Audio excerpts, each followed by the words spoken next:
Hey, what's going on, you guys? Welcome to another episode of the Trainer Talk. Today is an interesting topic, but very true.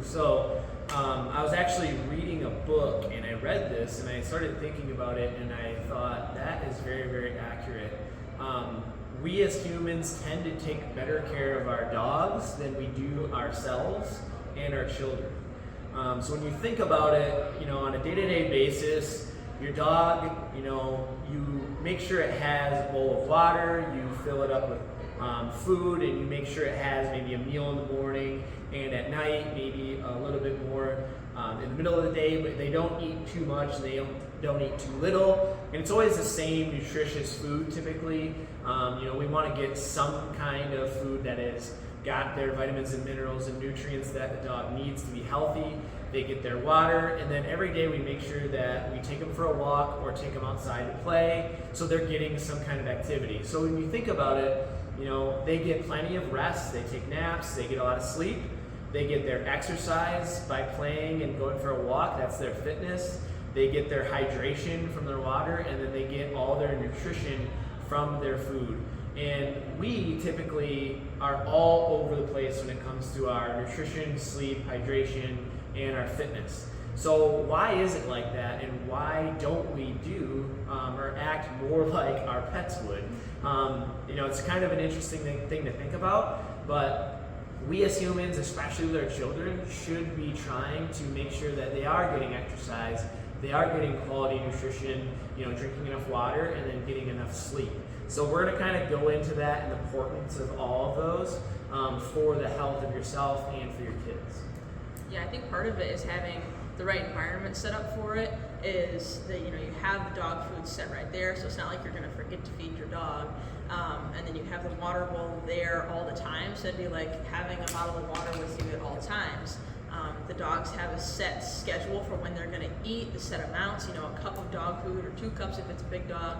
And same thing for humans is we can follow that and say, okay, we have these certain times that we need to eat our meals to fuel us correctly throughout the day.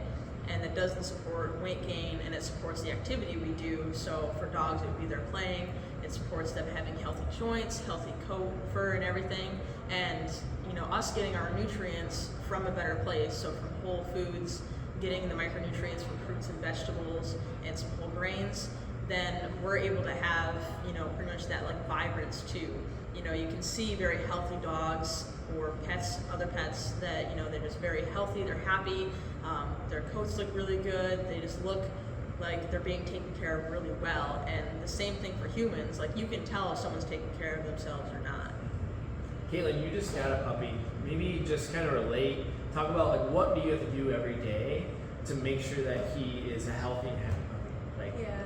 Yes, I just got a puppy about a month ago, and I swear it's like having a newborn baby, so you can kind of relate this both ways. But I am so strict about when I feed him. Like, he only gets his 2 or 3 meals a day at a certain time. I make sure that I have to go out and walk him every day, plus I have to let him run every day, or else he's not going to sleep good for me at night. So he's getting his exercise, he's getting his food, he's getting his water. He is getting just so taken care of. I'm waking up, I'm kind of like lacking out on my sleep a little bit because I am taking care of him. So he's happy, he's healthy.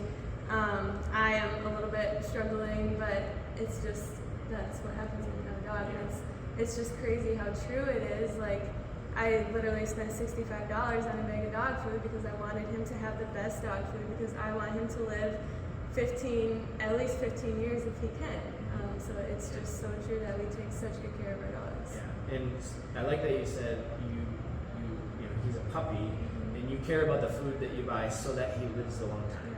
And I think that's something that we do not think enough about as humans. Is we think in the moment, like, what do I want right now? We don't think about what's this food going to do to me when I'm 60 or 70 years old. Like, what kind of health or shape am I going to be in if I don't exercise every day or eat healthy? And especially with children, I think we need to take way more consideration into this. Children are like sponges, and all the information that they learn, they can remember it, and that's what they learn when they're growing up. But also, like, the foods that you give them, you don't realize that sugar is the most addictive substance there is. even more than cocaine. So if your baby, if your 1-year-old or 2-year-old is getting candy or cake or treats, all the time, or even just sometimes, they are addicted to that. And that is why a lot of parents struggle when it comes to like dinner time, for example, and you put that plate out with their healthy protein, your carbs, and your vegetables, and they don't want to eat the vegetables. They probably will eat with some of the carbohydrates because that is going to be turned to sugar, but they can't wait for that dessert. They can't wait for that ice cream or whatever. And I see it with my own family, with like my niece and nephew.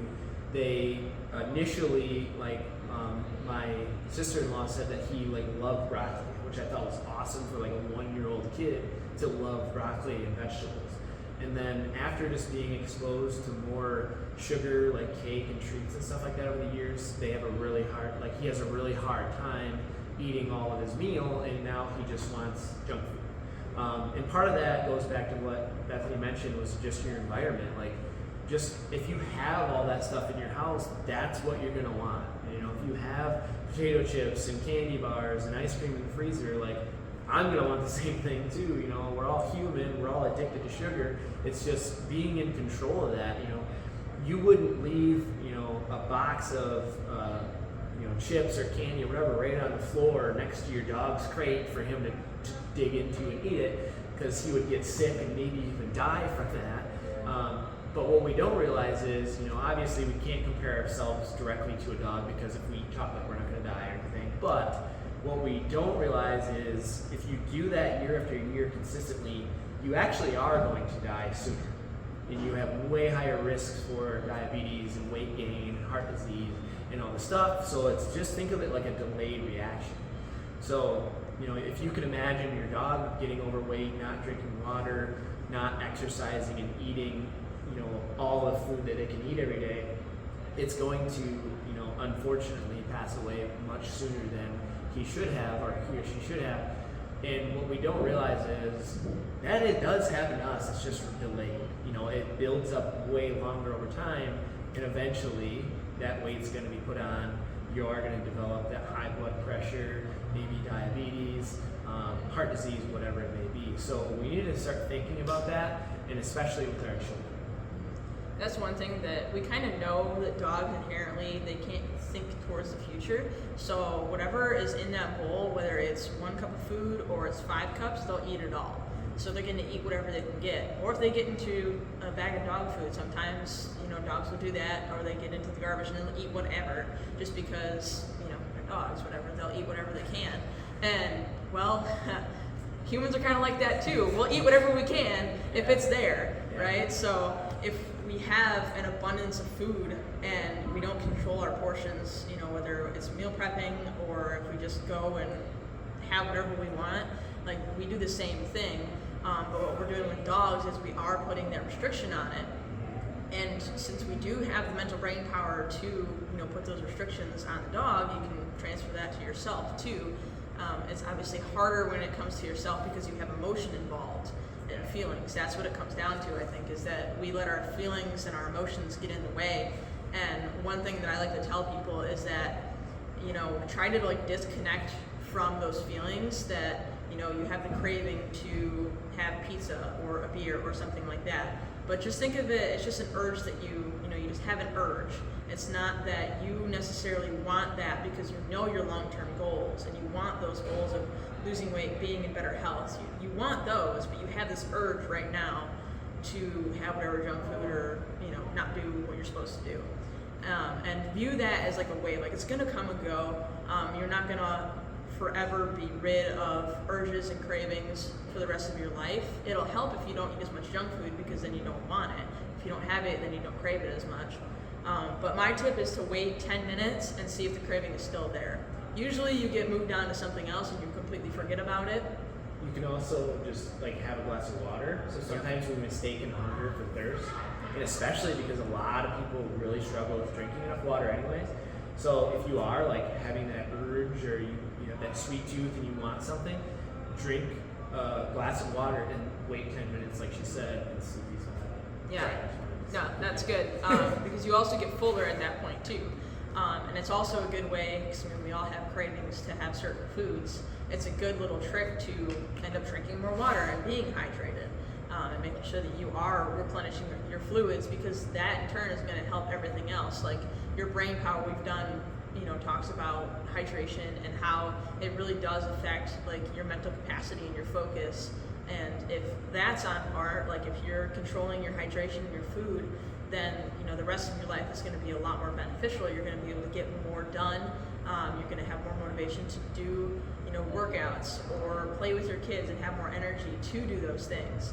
And I had a little analogy here, comparing it to like dog foods, right? So there might be just a regular generic dog food that you could buy for your dog, and it might support the dog's life for 8 years.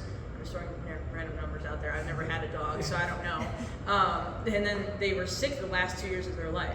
Dogs get cancer, dogs get overweight, they have, heart disease, they have diabetes, they have joint issues, and they have to get their joints replaced. So if you're feeding your dog that food, but then if you switch to food B, your dog could live maybe 12 years, and maybe they start to decline in the last 2, but they're still living a very happy, healthy life. You can really translate that to humans as well. We have talked about, if you're obese, that you're expected to live, I think it's like 13 less years than the average life expectancy. So instead of living 80 years or 75 years, it's more like in the 60s, lower 60s. So a lot of that time is going to be, you might be sick at the end of those years. So you can live longer and, have a healthier life leading up to ultimately we all are going to die at some point. It's reality, but most people do want to prolong that and have a very full life and be able to do everything they want to do as long as they can up until that point. And I think it's important to know too that you don't have to completely deprive yourself 100% of the time. Like we are all for enjoying yourself, and I just had my bachelorette party last weekend, and so we enjoyed all the food, all the drinks, and that's okay every once in a while. And I know Taylor loves blizzards on the weekends, maybe not every weekend, but every other, or whatever it is, I don't know. But either way, like, it's okay to still have those foods. It's just we can't have them every day, or else your quality of life is just gonna suck. Even if you don't die in 8 years or 15 years like a dog, you are gonna be 60 years old and miserable, and that is way too young to not still be enjoying life. Because I don't know how many clients I've had come in who are only in their 60s and just can't get up off the ground, can't run around with their grandkids, or just go hiking or whatever they want to do, can't get in a kayak, just all these things I've kind of heard recently, and they are way too young to be dealing with that. So just taking care of yourself now is super important. And again, you can still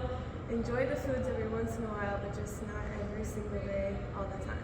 Yeah. And I just got about 4 ideas, hopefully I can remember them all. So, one, I wanted to talk, I love that you brought up the comparison of like the food quality for your dog. Like, you could get the cheapest food, but your dog is gonna not live the quality of life that it should, and will probably struggle and maybe develop a disease and die earlier. That's the same thing as when we buy, processed foods and foods with high in preservatives, high in added sugars, your hot dogs and your potato chips and all this cheap food that we think we're saving money on. You are also living a very low quality life. You're gonna have lower energy, and you're gonna be increasing your risk for all diseases, and you're gonna die earlier. So, not to mention, you think you're saving money right now, but like for example, my brother's dog right now has diabetes, and he has to get shot every day, and it's extremely expensive for his, so that's something that we also don't think about. We might be saving money right now because we're not eating so healthy, but when you do develop a disease in the future and you're in and out of the hospital and you have medications, you are going to be paying so much more than if you just invested in yourself earlier on and avoided all that trouble when you're older. Not to mention, we retire around the age of 60. And that's when you are supposedly going to just retire and enjoy life, like do whatever you want to do with the money that you made for the last 40 years of your career. When in reality, most people don't take care of themselves. They eat the cheaper food, and they don't get their exercise and drink their water. And then when they retire, they're either too out of shape to go and do anything. They're probably, some people are stuck in a wheelchair, or they just can't get up and move around like they want to, or they do have a disease and they are medicated and they have to have somebody take care of them. Like, that's not a life that I want to choose to live. So you need to be thinking about the future for sure. And just to kind of relate it back to a dog, just to kind of get people started, you know, with our dogs, we make sure that they get their exercise, they go for their walk. We make sure that they, you know, have a bed and a place to sleep. They have their water right there. Like she said, their food is portioned out the right amounts. You're told how much they get and when. That's how it should be for us. You should know how much food you get and when, and then the quality of food is important as well. Getting your water in. And guess when your dog gets a treat? When does your dog get a treat? In the morning after he goes to the bathroom. If he goes to the bathroom, or after they do something positive. If they do tricks for you, if it's a good dog, you know, if he's good and he didn't chew anything up, they get a treat. Guess when humans get a treat? Whenever the F we want. Because we just have so much access to it, we think we deserve junk food 100% of our life. You should only use treats or junk food or snacks if you've done something good. It should be as a reward for what you've done. So if you're craving a junk food or whatever in your house, go and do a chore, go for a walk first, like get something done that's positive before you have your treat, or else you're just rewarding yourself for being lazy, you know? You shouldn't be eating, you know, watching Netflix for 4 hours while eating a whole tub of ice cream. You're getting nothing done. If your dog did that, you would spank him and punish him. Like, why are we allowing ourselves to be like this? Like, it's so frustrating for me, and as you can tell, I'm getting angry about it. But, so, this is like the perfect example of how you can begin to take care of yourself. Like, if you want to know what it takes to be healthy, like, look at what you do for your dog. And if you don't have a dog, you know, ask somebody, or it's pretty easy to figure out what does a dog need to be healthy and happy. And it's basically food, water, sleep, and exercise, and then the love and support of its owner. So that's another big thing too, is with fitness and exercise and nutrition, like, it's very, very important to have a community. Like, have somebody else that's doing the same thing as you or supporting you. That's why we're coaches. We are that support system for people. But if you could have your family members do it or your spouse, like, that will help you get on track and stay on track a lot better. So just figure out like what you need for your nutrition and plan out your meals at specific times, just like you do for your pet, and only reward yourself with snacks and treats if you've done something good. Like, if I get all my workouts in during the week, and usually it's after my workout on Saturday, that night is when I'll get my blizzard. Because I've worked out 6 days that week for 2 hours, busted my tail, the work week's over, so that's when I reward myself with the treat that I want, and it's not even every weekend. Sometimes I don't even do that. But just as an example, you shouldn't be rewarding yourself for something that you don't deserve. My favorite quote is, "The world is not yet a crazy enough place to reward a bunch of undeserving people." So if you don't deserve something, you know, you're not going to achieve it, basically. So if you want to be fit and healthy, but you can't give up junk food and you know, not exercising, things like that, like, you're not going to deserve to be a healthy person. So you have to put in the work, and you have to deserve to be fit and healthy in order to do so. Anything else you guys want to add? One tip is that the dog eats the same food every day. Yes. Which Taylor eats the same food every day. I've done that in the past, and it's really helped. Just to have like either at least 1 or 2 or 3 meals that are the same every day, or, you know, the same snack or something. Just starting with one part and just make that repetitive, and it's not as boring as you try to make it out to be. You know, you try to rationalize like, oh, well, I'll get bored if I eat the same thing every day, and it's like, at a certain point you really don't care anymore. Like, you're just like, this is just what I eat every day, and it's not like, I mean, it still tastes good because you don't have all this other high processed stuff. That was one thing we kind of talked about, was, you know, people don't like all the foods that are, you know, deemed healthy. You know, they might not like certain vegetables or fruits. And if you cut out the junk food and everything that's super sweet, it like resensitizes your palate to enjoy the, you know, healthier foods. Like, fruit tastes amazing. One like test that people have said to do is to take honey, which is like nature's sweetest thing, or like highest source of sugar, or like maple syrup, and if pure maple syrup, not the processed kind. And if that doesn't taste sweet to you, then you're having too much sugar in your diet. That's one way that they say, because if the sweetest thing found in nature, which is honey, like, we know that there's a lot of sugar in that, if that doesn't taste sweet to you, then like obviously you're having a lot of processed sugar, and you know your taste buds are no longer like how they should be, basically. Two things. So one, I'm forgetting both right now, but when it comes to like eating your foods, you know, we could kind of complain about it being boring and stuff. Like Caitlin just brought this up before we had this video started. She said like her clients don't want to eat the same things every day, which I can get. Like I understand that it kind of stinks when you have to eat like chicken, broccoli, rice every single day for dinner. But you need to change, it's kind of a mindset shift. Like you have to change your mindset to why you're eating the same thing every day. It's not, you know, like it stinks eating the same stuff, but why are you doing it? It's because of this goal that you want to achieve. So if you just remind yourself of why you're doing it and the goal that you want to achieve, and you know that if you do this, you're going to achieve that goal, it makes it a lot easier to do so. But also, circling back to your pets, like, your dog eats the same food every day, and it's the happiest animal on the planet. I just want to say that. So you should be thankful that you do have hundreds of healthy options for foods that you can eat on a daily basis. You just have to experiment with it and come up with foods that you actually do enjoy that are on the healthier side. So, you know, for us, when we're recommending nutrition, we tell our clients, you know, go to the grocery store. We have a list of healthy carbs, healthy fats, and healthy proteins. Pick 3 or 4 from the list, go and buy them, and then you have 3 or 4 different combinations. Actually, it would be like 12 different combinations that you could make a healthy meal with. That's 12 times more than your dog gets, and he's the happiest little, you know, animal on the planet. So just kind of think about that, like how good we actually have it, that we can come up with so many different combinations.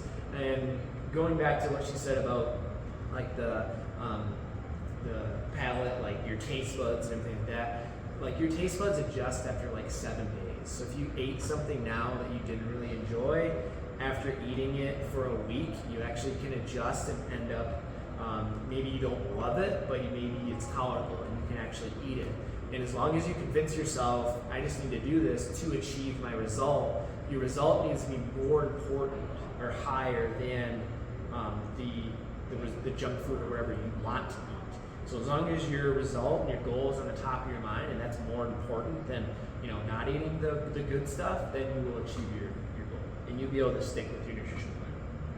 So I remember whenever I was like in high school or younger, or maybe my first couple years of college, and whenever I'd use syrup, I'd use like the just fake syrup that you get, and most of you get. Yeah.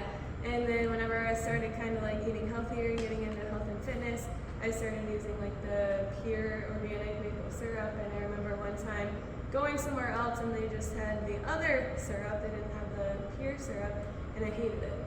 And I used to think that the pure organic syrup tasted weird, and then it like flip-flopped. So your taste buds really do change, and there was like a lot of vegetables I didn't like at first, and you just kind of have to learn how to doctor them up a little bit with some seasonings until you kind of like them and can eat them a little bit more plain. Yeah, for sure. So it's really true. And actually, like, just since you brought up like the fake syrup and then the pure maple syrup, like a lot of people are really, really scared of like natural occurring sugars. It's like they don't want to eat too much fruit because it has sugars. Like for me, I would rather have like pure maple syrup or pure honey than some kind of artificially made syrup or honey that has 0 sugar. Because it's got probably a ton of fake ingredients and stuff that's not healthy for your body anyways. So just kind of another little side tip, try to just eat as whole as possible. It's natural, you know, source. It's still going to be better. So sometimes when you're reading the labels and it says 0 sugar on the front, it doesn't always mean that it's healthier. So just thought I'd throw that out there. But I think, do you have anything else to say? All right, so I think that wraps it up.